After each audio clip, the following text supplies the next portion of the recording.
नमस्कार, जोहार झारखंड देख रहे हैं आप। मैं हूं शुभे मिश्रा आपके साथ। चलिए करते हैं बुलेटिन की शुरुआत।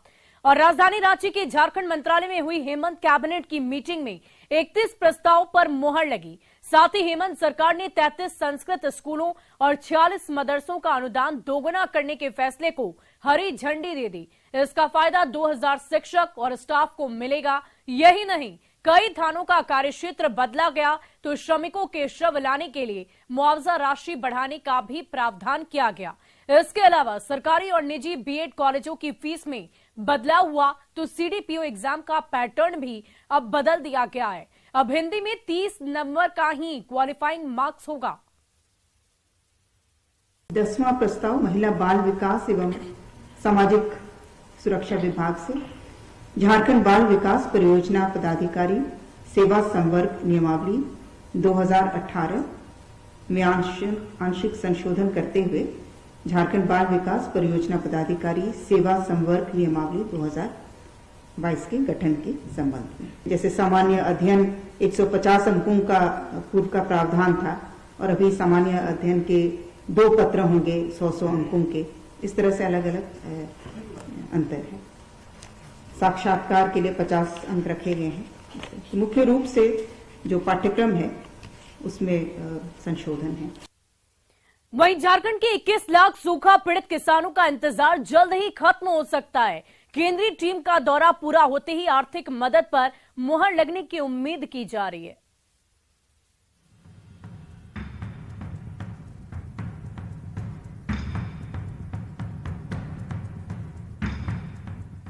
केंद्रीय टीम के झारखंड दौरे ने सुखाड़ से जूझ रहे 21 लाख से भी ज्यादा किसानों की टूटती उम्मीदें एक बार फिर हरी कर दी हैं। दौरे के पहले ही दिन केंद्रीय टीम ने झारखंड के आला अफसरों के साथ हाई लेवल मीटिंग की, जिसमें कृषि और आपदा प्रबंधन विभाग की ओर से झारखंड के 22 जिलों के 226 प्रखंडों में सुखाड़ के हालात का विस्तृत ब्यौरा पेश किया गया। साथ ही केंद्र सरकार के सामने एक बार फिर 9,000 करोड़ रुपए की आर्थिक मदद की मांग दोहराई गई। भारत सरकार से ये मांग की गई है कि लगभग 9,500 करोड़ रुपए का हमें सपोर्ट दिया जाए ताकि किसानों को हम राहत प्रदान कर सकें ग्रेचुइटी रिलीफ के रूप में, और जो खेती किसानों ने की और जो फेल हुआ। मौसम की बेरुखी और सुखाड़ की मार झेल रहे झारखंड के किसान कई महीने से राहत का इंतजार कर रहे हैं। फिलहाल झारखंड सरकार के खजाने से उन तक कुछ मदद पहुंची है, लेकिन एनडीआरएफ ने भी दरियादिली दिखाई तो भूखमरी और फटेहाली से जूझ रहे झारखंड के किसानों के घरों में भी फिर से खुशी के दिए जलने लगेंगे। इसके लिए दिल्ली से आई केंद्रीय टीम अगले कुछ दिन तक 6 जिलों का दौरा करेगी और इसी टीम की रिपोर्ट झारखंड के किसानों का भविष्य तय करेगी। प्रेजेंटेशन देखा उन लोगों से, हमारा कुछ क्लैरिफिकेशन था, डेटा कैसे लिया, कहाँ से लिया और किस किस बेसिस पे उन लोगों ने डिस्ट्रीब्यूट किया, वो सब उन्होंने बताया। तो वो सब हमें लिखित में भी देंगे। उसके बेसिस पे हम जो है हमने अपना रिकमेंडेशन फाइनल करके रिपोर्ट में देंगे। जाहिर है झारखंड सरकार की मदद की गुहार पर केंद्र सरकार ने हरी झंडी दिखा दी है, तो सुखाड़ और मुफलिसी से जूझ रहे झारखंड के किसानों के दिन फिरते देर नहीं लगेगी। अविनाश कुमार, न्यूज़ 18, रांची। वहीं झारखंड में नए साल में रोजगार की बहार आ सकती है। सरकारी नौकरी में पेंच उलझने पर राज्य सरकार ने निजी कंपनियों के साथ साथ कई योजनाओं पर फोकस किया है।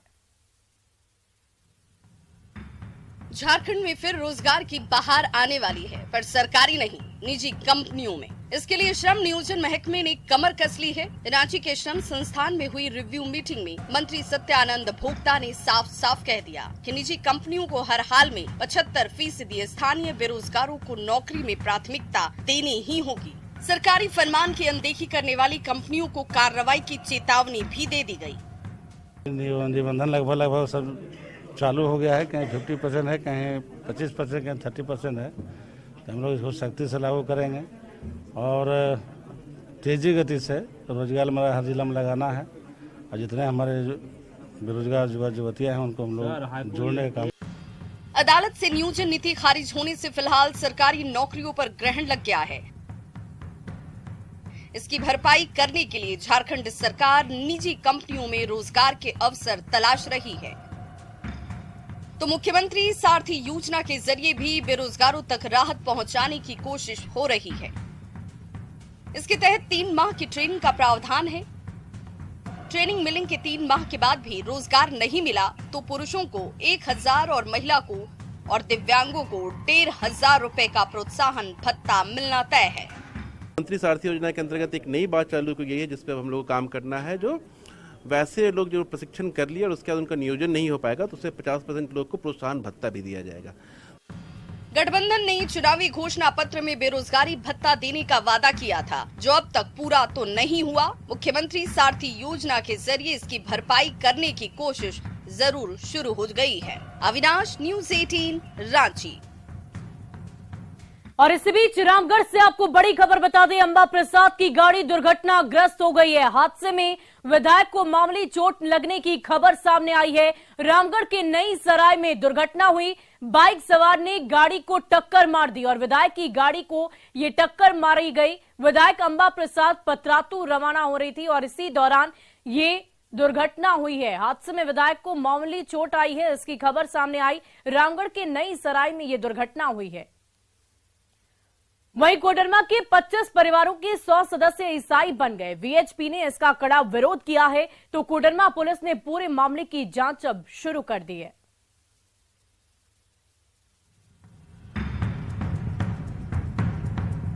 कोठियार पंचायत का यह है घटवार समुदाय बहुल गरडीह टोला। इन दरो दीवारों के अंदर कल तक हनुमान चालीसा गूंजती थी, भगवान राम के भजन गाए जाते थे, पर अचानक इन सभी के सुर बदल गए हैं। अब ये ग्रामीण प्रभु यीशु की प्रार्थना करते हैं। इस टोला में रातों रात धर्म बदलने वाले 1-2 नहीं बल्कि 25 परिवारों के 100 से भी ज्यादा सदस्य हैं। जैसे ही धर्म परिवर्तन की खबर फैली, गरडीह टोले में भीड़ जुटने लगी तो ये ग्रामीण धर्म की बजाय मत परिवर्तन की बात करने लगे। इसमें आ रहा है धर्म परिवर्तन का आ रहा है। इसमें धर्म परिवर्तन तो हम लोग नहीं किए हैं, लेकिन हम लोग मन परिवर्तन किए हैं। हम इसमें आए हैं, जब यीशु मसीह का इसमें आए हैं, इसमें विश्वास किए हैं। हम लोग को संडे के दिन होता है, लेकिन हम लोग प्रार्थना करते हैं, अपना प्रार्थना करते हैं जब मर्जी तब। पर ऐसा बात की नहीं कि बोलना प्रभु में आए हैं, यीशु मसीह ग्रहण किए हैं। उस दिन में मेरा घर में शांति भी है और हमको भी शांति है। हम भी बीमारी से छुटकारा पाए हैं। हम भी सुखी थी मैं अभी प्रभु, इसलिए हम यही गवाह बोलने जाते हैं। गरडीह टोले में बसे 25 घटवार परिवार सालों से गरीबी और बीमारी से जूझ रहे हैं। पिछले कुछ समय से ईसाई धर्म प्रचारकों ने इनके बीच पैठ बनाई, पैसे का लालच दिया गया, पुरानी बीमारियों का इलाज कराने का भरोसा दिलाया। देखते ही देखते गांव में प्रभु यीशु की प्रार्थना सभा शुरू हो गई और एक दिन तमाम ग्रामीणों ने ईसाई धर्म का चोला पहन लिया। ईसाई धर्म प्रचारकों पर लोभ देने का आरोप लगाते हुए वीएचपी ने इन परिवारों की जल्द घर वापसी कराने का भरोसा दिलाया है। हम लोग यहाँ के उपायुक्त महोदय से मिलकर उनको ज्ञापन सौंपा जाएगा और साथ ही साथ हम लोग उस परिवार से मिलकर पूरा परावर्तन, जो हम लोग विश्व हिंदू परिषद में घर वापसी कहते हैं, उसके लिए हम लोग योजना बना रहे हैं। पता चला है कि कुछ 4-5 परिवार हैं ऐसे जिन्होंने और काफ़ी समय से, लंबे समय से उन्होंने अपना धर्म परिवर्तन किया है।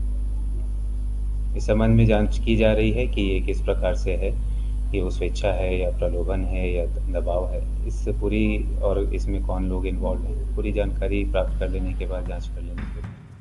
कोडरमा की इस घटना ने एक बार फिर लालच के जरिए गरीब परिवारों के बीच चल रहे धर्म परिवर्तन के खेल को उजागर कर दिया है, जिसका वीएचपी ने कड़ा विरोध किया है। कोडरमा पुलिस भी पूरी घटना पर पैनी नजर रखे हुए। रितेश लोहानी, न्यूज़ 18, कोडरमा। वहीं राजधानी रांची का सबसे बड़ा सरकारी अस्पताल यानी कि रिम्स 5G के जमाने में भी मोबाइल नेटवर्क के लिए तरस रहा है। नो नेटवर्क ने डॉक्टर और मरीजों को काफी परेशान कर दिया है। रिम्स में मोबाइल नेटवर्क नदारद, डॉक्टर से लेकर मरीज तक बेहाल। 5G के जमाने में रिम्स में नो नेटवर्क।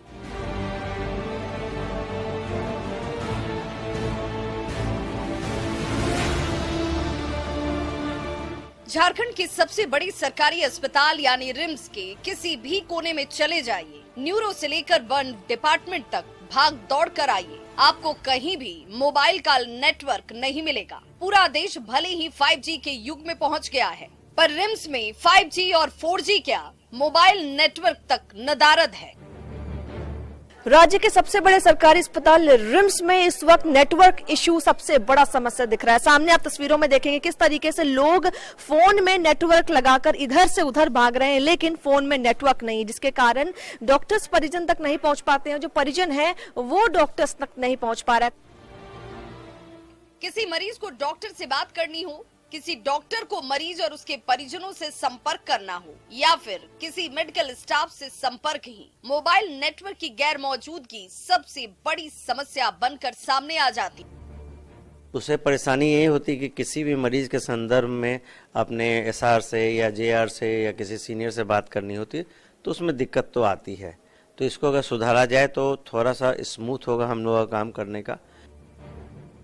मरीजों की भीड़ में नीना देवी का पति कहीं बिछड़ गया। पति को ढूंढने के लिए वो रिम्स का कोना कोना भटकती रही, हाथ में मोबाइल लेकर 3 घंटे तक दौड़ती रही, पर न तो नेटवर्क मिला और न ही पति से बात हो पाई। नेटवर्क नहीं है, मोबाइल का कारण से हम लोग नीचे ऊपर हो रहे हैं, और अगर खोजने आदमी का फोन का चलती तो मिल नहीं रहा है। कितना देर से नहीं मिल रहा है? 3 घंटा से नहीं मिल रहा है। मैं बाहर होने से फिर भी नेटवर्क नहीं पकड़ता है, उतना बड़ी ठंडा में बाहर होने होता है। अपना लोग परिवार से जैसे बात करने चाहते हैं मगर नहीं हो पा रहा, मजबूरी है। घर पर चाहे कहीं भी तो हमको पेशेंट के छोड़ करके जाने पड़ता है कि या तो नीचे और नहीं तो ऊपर में, तब हम जा कर के बात कर पाते हैं। रिम्स जैसे बड़े अस्पताल में मोबाइल नेटवर्क की नामौजूदगी ने मरीजों और उनके परिजनों के साथ साथ मेडिकल स्टाफ और डॉक्टरों की परेशानी को कुछ ज्यादा ही बढ़ा दिया है। 99% ऐसे विभाग हैं जहां पर फोन का नेटवर्क नहीं मिलता है, और इसके लिए सबसे ज्यादा जो परेशान है वो डॉक्टर्स इस वक्त परेशान हैं। उनको काफी ज्यादा परेशानी होती है अपने जूनियर डॉक्टर से कनेक्ट करने में और किसी भी क्रिटिकल मरीज के बारे में इलाज का डिस्कशन करने में। रूपाली त्रिपाठी, न्यूज़ 18, रांची। वहीं जमशेदपुर की स्वर्णरेखा नदी के तट पर भी बनारस और हरिद्वार की तर्ज पर आरती की झलक जल्द ही नजर आएगी। मंत्री बन्ना गुप्ता ने विधायक फंड से इसके लिए 50 लाख रुपए देने का ऐलान किया है। उन्होंने रांची में कहा कि जब नदियों के प्रति आस्था बढ़ेगी तो नदियों को बचाने और स्वच्छ करने में भी जन भागीदारी बढ़ेगी। आपको बनारस में आरती होती है, हरिद्वार में आरती होती है, तो ये हम जमशेदपुर में हमने 50 लाख रुपया अपने विधायक निधि से दिया है, और कल उपायुक्त महोदया के नेतृत्व में बैठक भी की है। और हम लोग चाहते हैं कि जल हमारा संरक्षित हो, हमारी धार्मिक भावनाएं संरक्षित हो, साथ ही साथ बिना जल के जीवन की कल्पना नहीं की जा सकती है। तो हमको जल को बचाने के लिए हर संभव प्रयास करना है। वहीं धनबाद की तीसरा थाना मोड़ के पास 2 दिन पहले सिंह मेंशन समर्थक और कोयला कारोबारी सोनू सिंह के ऊपर फायरिंग की गई थी, जिसका इलाज दुर्गापुर मिशन अस्पताल में चल रहा है, जहां उसकी स्थिति नाजुक बनी हुई है। वहीं झरिया के पूर्व विधायक संजीव सिंह की पत्नी और बीजेपी नेता रागिनी सिंह ने अस्पताल पहुंचकर जख्मी का हालचाल जाना। मामले को लेकर रागिनी सिंह ने रघुकुल और स्थानीय प्रशासन पर कड़ा प्रहार किया है।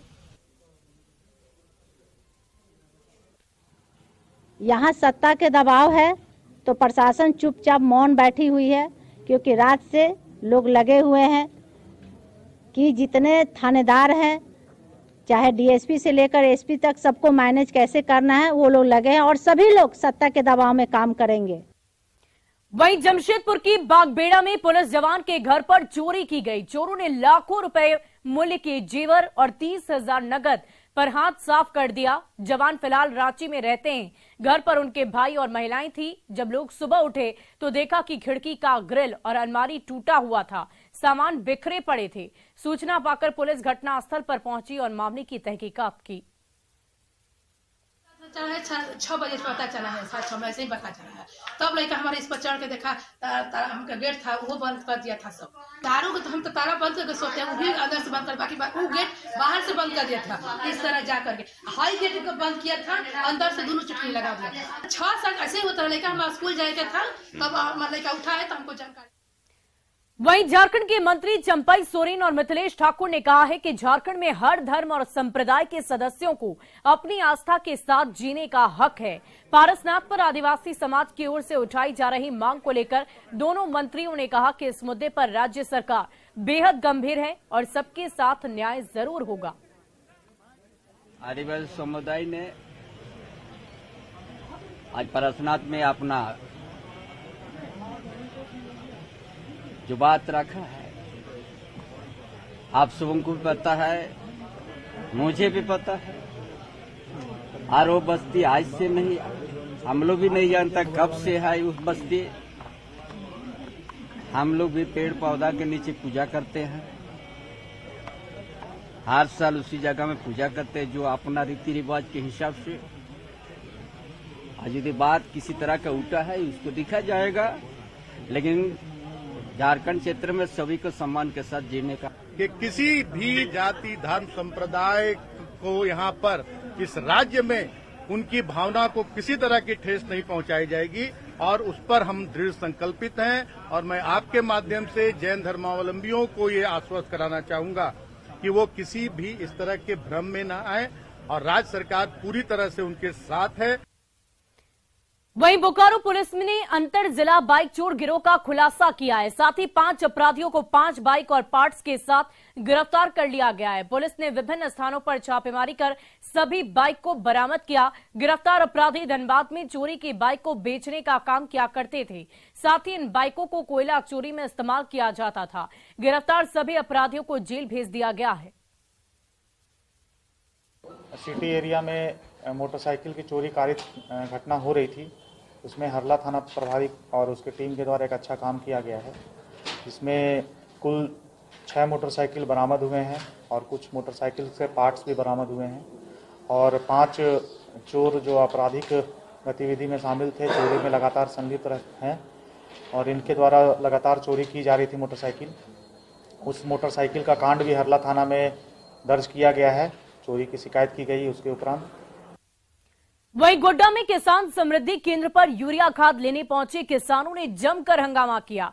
खाद नहीं मिलने पर किसानों ने नाराजगी और विरोध जताया। गेट का दरवाजा खोलकर किसान जब अंदर गए तो देखा कि 8 बोरा यूरिया गोदाम में रखा हुआ है। किसानों ने आरोप लगाया कि संचालक द्वारा बाहर खाद बेच दिया जाता है, जिसे केंद्र संचालक ने बेबुनियाद करार दिया है।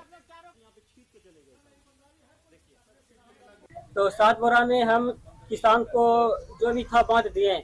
ऐसे स्टाफ को लोग 4 गो स्टाफ था, तो बोला कि सर उनको भी खाद लेना है। बोले ठीक है रखो, अभी पैसा दे के बाहर कर लेना। तो सबको समेत लो किसान को, और किसान यहाँ 200 के आसपास में सब पहुँचा हुआ था। वहीं जमशेदपुर के बर्मा माइंस इलाके में रेलवे और जिला प्रशासन ने मिलकर 35 कच्चे और पक्के घरों को ध्वस्त कर दिया।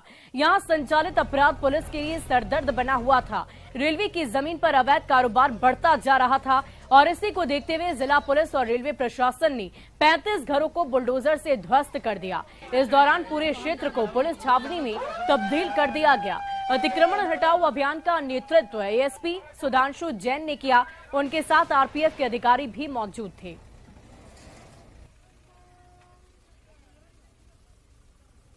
आज रेलवे का एंटी इंक्रोचमेंट ड्राइव था। इसमें कुछ हमने जो इनका अवैध जो इन्होंने कब्जा कर रखा था काफ़ी लोगों ने और क्रिमिनल एक्टिविटीज़ को बढ़ावा दे रहे थे, उनके खिलाफ एक मुहिम चलाकर आज जो इनके क्रिमिनल एक्टिविटीज़ को पनाह देने वालों का जो है कि जो उन्होंने बाउंड्री घेर रखा था और जो पनाह देते थे उनके खिलाफ थोड़ी सी कार्रवाई करी है।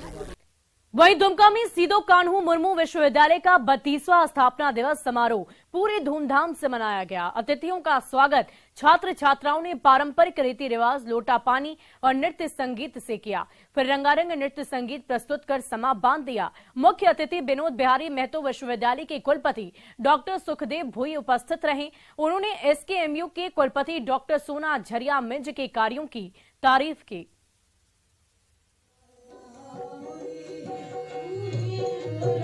सिद्धू कानू विश्वविद्यालय का 32वां स्थापना दिवस है और आज की इस उपलक्ष्य में यूनिवर्सिटी में विश्वविद्यालय में हम एक उत्सव मना रहे हैं, जिसमें हमारे मुख्य अतिथि हमारे विनोद बिहारी महतो कल्याणचंद यूनिवर्सिटी के कुलपति महोदय प्रोफेसर सुखदेव भोई हैं और उन्होंने और हमने मिलकर इस यूनिवर्सिटी के लिए एक जो संदेश पिछले इतिहास के पृष्ठभूमि से लेके भविष्य के लिए देने की कोशिश की। इतना ही कहूँगा, यहाँ जो विद्यार्थी अध्ययनरत है उनका शिक्षा और दीक्षा संस्कार त्यागपरक हो, देश सेवा भाव हो और आपका चरित्र निर्माण हो, जिससे विश्वविद्यालय साथ साथ देश का प्रगति हो सकता है।